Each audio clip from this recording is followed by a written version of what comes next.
দর্শক, হঠাৎ করে গত রাতে আতঙ্কের একটা পরিবেশ তৈরি হয়েছিল।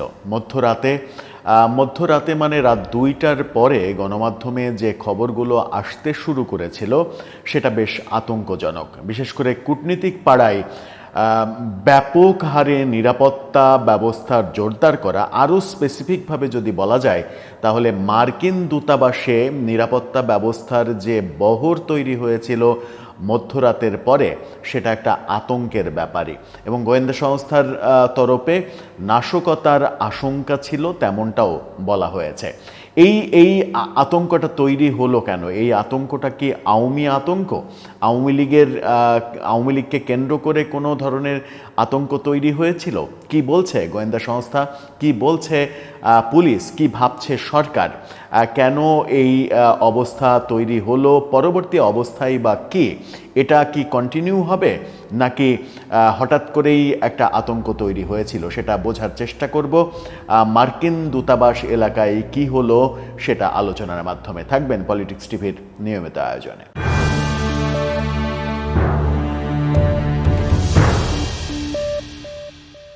দর্শক, বলছিলাম গত মধ্যরাতে হঠাৎ করে আতঙ্ক তৈরি হলো, এবং সেই আতঙ্ক তৈরি হলো গণমাধ্যম একের পর এক যখন খবর দিতে শুরু করলো মার্কিন দূতাবাস এলাকায় নিরাপত্তা ব্যবস্থার ব্যাপক বাড়ানো, সেই বাড়ানোর উদ্যোগটাই আতঙ্কের খবরটা তৈরি করলো। কি বলছে গণমাধ্যম? গত রাতে কি বলেছিল গণমাধ্যম? আজকেও দিনে বিভিন্ন গণমাধ্যম এটাকে বিভিন্নভাবে বিশ্লেষণ করেছে। গত রাতে যুগান্তর যেটা বলেছিল, ঢাকায় মার্কিন দূতাবাসে হঠাৎ নিরাপত্তা জোরদার করা হলো যে কারণে, এই কারণটা উল্লেখ করতে গিয়ে তারা এটা অবশ্য গত রাতের ভার্সন না, এটা আজকের ভার্সন, আজকে দুপুরবেলার ভার্সন এটা, যে কারণে এই নিরাপত্তা ব্যবস্থা জোরদার করা হয়েছিল।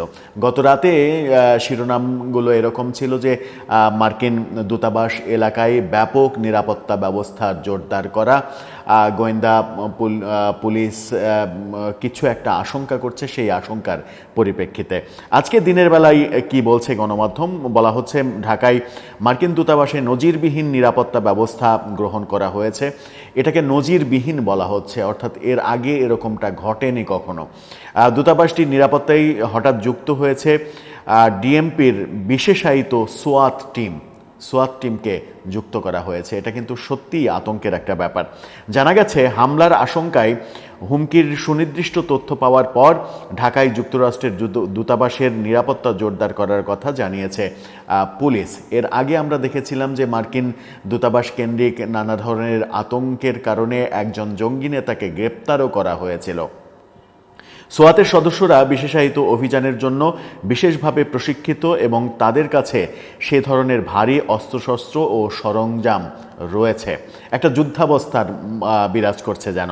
সরেজমিনে দেখা গেছে রাজধানীর বারিধারা এলাকায় দূতাবাসটিতে পুলিশের counter terrorism and transnational crime CTTC team, bomb disposal unit ও পুলিশের বাড়তি সদস্য সংখ্যা মোতায়েন করা হয়েছে। বোম ডিসপোজাল ইউনিট গত রাতেই নেওয়া হয়েছিল বলে আমরা খবর পেয়েছিলাম। এছাড়া যুক্তরাষ্ট্রের দূতাবাস এলাকায় ডিএমপির গুলশান বিভাগের ঊর্ধ্বতন পুলিশ কর্মকর্তারা নিজে উপস্থিত থেকে নিরাপত্তা ব্যবস্থা তদারকি করছেন।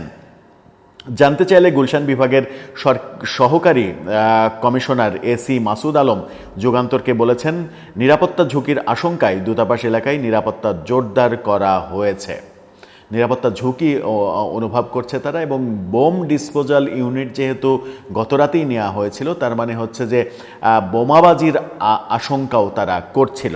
একটি গোয়েন্দা সংস্থার এক কর্মকর্তা নাম প্রকাশ না করে যুগান্তরকে বলেছেন, নিরাপত্তা ঝুঁকির গোয়েন্দা তথ্যের ভিত্তিতে দূতাবাস এলাকায় নিরাপত্তা জোরদার করা হয়। সিসিটিসির বোম ডিসপোজাল ইউনিট সহ সিনিয়র কর্মকর্তারা সেখানে অবস্থান করছেন। পুলিশের একটি সূত্র বলছে, ঢাকায় অবস্থিত মার্কিন দূতাবাসে হামলার পরিকল্পনা করছিল একটি গোষ্ঠী। হামলা করতে পারে এমন ৩ জনের পরিচয় ইতিমধ্যে নিজস্ব তদন্তের বরাতে দূতাবাস কর্তৃপক্ষ নিশ্চিত করেছে। ৩ জনকে চিহ্নিতও করা হয়েছে। এই ৩ জনের নাম, পরিচয় ও ঠিকানা ছবি সহ পেয়েছে দূতাবাস। এই তিনজনই বাংলাদেশি নাগরিক। পরে দূতাবাসের পক্ষ থেকে নিরাপত্তার জন্য ঢাকা মহানগর পুলিশের কাছে একটি চিঠি দেওয়া হয়। এছাড়া এই সন্দেহভাজন তিনজনের নাম পরিচয় পুলিশের কাছে তুলে দেওয়া হয়।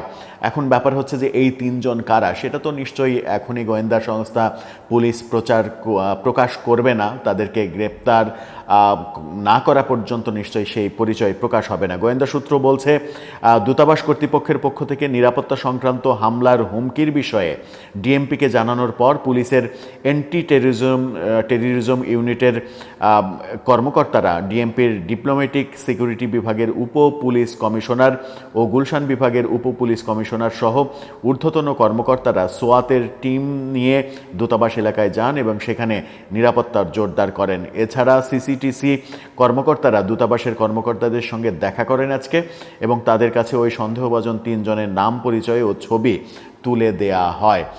দূতাবাস কর্তৃপক্ষ নিজস্ব গোয়েন্দা সূত্রে তিনজনকে চিহ্নিত করতে পারল, কিন্তু সেটা তারা চিহ্নিত করতে পারার আগে বাংলাদেশি গোয়েন্দা সংস্থা কেন চিহ্নিত করতে পারল না, সেটা একটা বড় প্রশ্নই বটে। যদিও মার্কিন দূতাবাসে তাদের নিজস্ব নিরাপত্তা ব্যবস্থা রয়েছে, তাদের দেশের নিরাপত্তা ব্যবস্থা রয়েছে, তাদের নিজস্ব গোয়েন্দা ব্যবস্থা রয়েছে, তারা বাংলাদেশের চাইতে অনেক বেশি প্রশিক্ষিত, অনেক বেশি পারঙ্গম, এটা তো আমরা জানি। কিন্তু বাংলাদেশে যেহেতু দূতাবাসটা অবস্থান করছে, সেহেতু বাংলাদেশের নিরাপত্তা বিভাগ এই ব্যাপারটা আগে থেকে টের পেল না কেন, সেটা প্রশ্নের একটা ব্যাপার হতেই পারে। তবে মানে আশঙ্কা যেন সত্যি না হয়, এই ধরনের ঘটনা যদি ঘটে যায় বাংলাদেশে, সেটা বাংলাদেশের ভৌগোলিক নিরাপত্তার জন্য, ভৌগোলিক সম্পর্কের জন্য একটা